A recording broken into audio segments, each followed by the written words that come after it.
Bé, doncs els socialistes hem concertat avui d'una manera simultània en tots els ajuntaments de la província de Castelló una acció per tal de reivindicar el deute espectacular que té la Generalitat, el Consell de la Generalitat, el nostre autogovern en tots els ajuntaments de la nostra província. Calculem que al voltant de 200 milions són el deute acumulat que té que ressarcir quan antes, perquè a més els veïns han de saber que la destrucció de la qualitat de vida, que la manca de crèdit i de recursos per a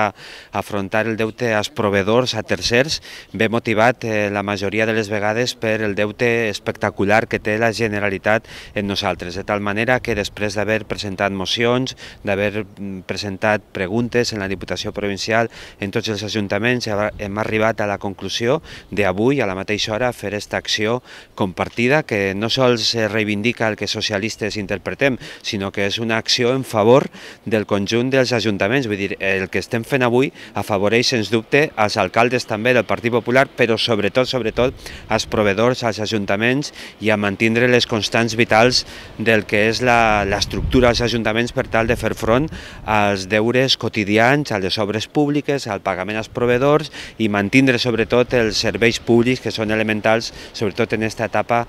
tan dura per a la vida de tantíssimes persones. Sobretot volem destacar que no estem reclamant promeses incomplides, no estem reclamant projectes electorals que no s'han fet, estem reclamant en aquest moment